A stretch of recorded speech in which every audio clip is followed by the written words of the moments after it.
Will the most unlikely of Gotham citizen end up holding the key to clearing Bruce and Tim's name with the Gotham police? And does Wayne Enterprises have an enemy within? Well, let's hop into the pages of Batman issue number 3 and find out the answer to these and other questions together, shall we? So then, as the book opens up, we're introduced to a brand new character, a young man by the name of Hudson, who is currently interviewing his neighbors as part of a school project on his mom's phone. The subject of this project is, what is it like to live in Gotham City? So naturally, he asks the oldest woman in his building, and she has some rather interesting insight, saying that Gotham City is always changing, always growing, always evolving, always retconning, and always with, well, a Batman. And it's during trying times like this she's happier than ever that Batman is out there helping those in need at a time when it feels like people aren't helping anyone but themselves. And hey, wouldn't you know it, but a Hudson might very well be in quite the unique position to help, as we see it was that very night he was recording with his phone that he actually ended up catching footage of Batman's showdown with the two dirty cops from the end of the previous issue. Now, he never actually recorded the two cops shooting each other, but he did film just long enough for Commissioner Vandal Savage to show up and doctor the crime scene with a batarang, which understandably makes that cell phone footage pretty damn valuable. And hey, speaking of Commissioner Savage, we switch on over to him at the hospital trying to put the fear in the dirty cop from the end of the previous issue. He wants to make sure that this guy knows where his bread is buttered and that he damn well better be ready to dance to any tune that Commissioner Savage gives him, namely that Batman did the killings, and that should he even think to grow a conscience this late in the game, it's very well going to be the last thing he ever does. Now, elsewhere in the hospital, we see Bruce coming to check on Tim, who is still recovering from his injuries at the end of the last issue. It's also here that Bruce ends up coming face to face with Tim's boyfriend, Bernard. Oh yeah, this character has been used so sporadically in so many starts and stops, I almost forgot he existed. Good on Matt Fraction for not totally dumping them like DC did to Catwoman's girlfriend, or completely changing their personality like they did with Jay Nakamura. This scene actually does a pretty good job making me like Bernard that much more. You see, this guy jumps to the conclusion that the only time Tim ever falls off the face of the earth and comes back with unexplained injuries, like in this case where he claims that he hurt himself skiing, is only ever when he spends the weekend with Bruce. Oh, he thinks Bruce is hitting Tim. That is hilarious, and the fact that he cares so much and gets overly protective is actually very sweet. Now, that family awkwardness will have to be put on the back burner though, because on the hospital TV we end up catching a Fox News style interview piece wherein Arkham's head Dr. Zeller is debating the merits of a brand new mental health care device called the Helm of Storms with freaking Batman villain Hugo Strange. You might think it's a little ridiculous to have such a prominent villain be a guest on a news show, but like, have you watched news shows recently? Half of the people they talk to are just straight up supervillains. Now, what exactly is the Crown of Storms? Well, apparently it's Zeller's pet project. It's a device that when you put it on your head, it should be able to regulate electricity, either giving you more or less, to help you elevate your mood, calm your mental state, and basically just deal with a lot of harsh mental issues that I'm sure we all deal with. Man, I wish I had one of these some days. Strange calls Zeller out for taking a grant from Wayne Enterprises and says that she's in the pocket of Big Pharma, you know, all the standard boilerplate stuff, but Bruce has his own questions, as he always does. More on that in a minute though, as Batman takes some time out of his busy schedule to actually do some very important training and parenting for Damian Wayne. Apparently the youngest Robin has actually been accepted into Gotham University a whole 4 years early, which is actually a really nice bit of growth from the Joshua Williamson stories that we had been reading previously, where Robin had actually attended high school for the first time. Much like in those stories I just mentioned, Damian thinks pursuing a higher education is stupid, as all he's ever wanted to do is be a vigilante, where Bruce wants nothing more than for his son to live a normal life, to broaden his horizons with art and culture, music and poetry, hell, maybe even meet a nice girl. Now, Bruce, he knows a nice girl over in the Robin books named Flatline. I think she was possessed by the ghost of Ra's al Ghul, then Williamson came off that book and then they never went back to it. When soft parenting his son doesn't work, Batman decides to do a little bit of reverse psychology parenting. Yeah, I don't think you would make it in university, Damian. It's a mission that you just couldn't complete. Which obviously telling Damian that he can't do something is the quickest way to get under his skin, and he gets so heated in this combat training session he kicks his own dad in the junk. Which is hilarious in and of itself, but it's what happens later that makes this bit even funnier, as Bruce once again ends up talking to his memory memory of Alfred, and that is what it is, the memory of Alfred. I jumped to the conclusion in my first video assuming that he must be some sort of AI, but honestly, Alfred here being a ghostly echo of the past actually works much better. Bruce asks Alfred, "Did I ever do that to you?" "Physically, no, Master Bruce, but mentally and emotionally, yes, many times." We also get a little taste of Bruce the CEO in this issue. Blake, a young upstart at the company, wants Wayne Enterprises to take up a bunch of meaty government contracts that would see them making weapons. Even though that's literally never been Bruce's bag, then again, there's a lot happening at Bruce's company he doesn't know, like the grant that they gave Dr. Zeller to work on her brand new project. A fact of which he should really end up looking into sooner rather than later. But hey, you know what they say, when it rains it pours. Later that night, Bruce ends up taking a meeting with Officer Gordon and Detective Bullock. They might not have a bat signal to get in contact with the Dark Knight anymore, but what they do have is a little bat plushie that Harvey puts outside of his window. Yeah, apparently all those years with the bat symbol, that was to make everyone else more comfortable. The two cops give Batman the lowdown on Commissioner Savage and how he has basically put out a shoot first, ask questions never order for Batman and his assorted sidekicks. And that's just the regular uniformed cops too. That's to say nothing of the super mercenaries that Savage has let into the city, who are now running roughshod over everyone and everything. My favorite part about this exchange is that Batman isn't shook at all. He basically says, "Yeah, same as it ever was. It's not the first time I fought the cops or been public enemy number one." And it's true, he hasn't. Batman even shows that he has a bit of a sense of humor, getting one over Bullock and Gordon so he can do the whole Batman disappears when you turn around thing that he's so known for. Now, if all these different stories seem a little disjointed, don't worry, because the big finale here ends up tying everything together in a nice bow. We see the Riddler end up breaking into Wayne Enterprises in the dead of the night, beating up two guards in hopes to try and steal the Crown of Storms for himself. Of course, Batman already figured that something like this might happen. Hugo Strange basically painted a giant target on the company and its new tech last night on the news, so Batman has an opportunity to try out his brand new stealth suit. Admittedly, though, he's a little shocked to see Riddler doing this. You'll remember that Enigma has been in the middle of a lot of discontinuity recently. Dr. Capito put him through his machine, then he started his own tech company, then he killed the mayor, and framed Gordon for, but then he was working with the Bat family during the events of Hush 2, which still have not been concluded, by the way.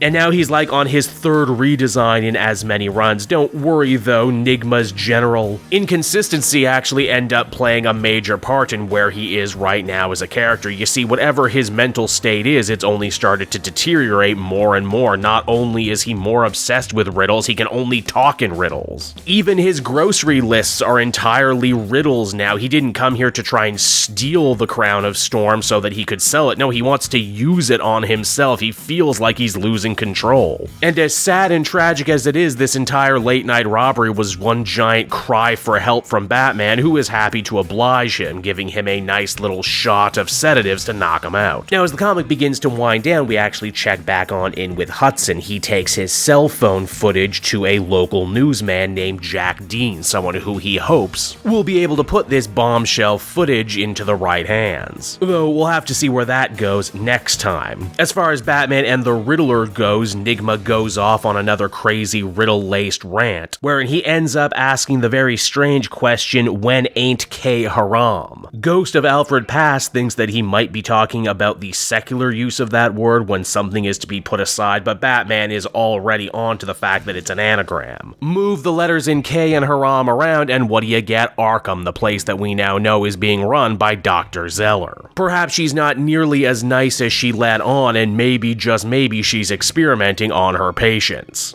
And so that was Batman issue number 3, everybody, and once again, I am very pleased with what's on offer here. Matt Fraction is really starting to pay off the whole self-contained single issues with overarching story threads in a real cool way. We're introduced to Dr. Zeller in issue 1, and now here in issue 3, we see that she might not be all she's been talked up to be. We're also continuing the trend of what I am happily calling Batman the social worker. We saw him help Killer Croc when no one else would in issue 1, and here he does much the same for a Riddler who has found himself at the absolute lowest, a prisoner of his own mental illness. You figure too they'll eventually become a villain and a plot that Batman can't actually talk down, and when he does, I think that story is going to end up hitting that much harder, as we have seen such a kinder, gentler, more empathetic Batman than ever before in this run. I'm also really happy too that that this book is making so much time for supporting characters. Not only does it feel like Tim Drake is finally getting the love that he's been missing all of these years as basically the de facto Robin in this book, but the book also picks up some really important Damian threads that the current Batman and Robin book kind of dropped. Likewise, Officer Gordon and his continued journey makes for some really rewarding subplots, and it's nice to know that Batman basically doesn't have to hold and shoulder the whole series on his own. Overall, I think I'd feel comfortable giving this one another 9 out of 10. This book remains consistently great.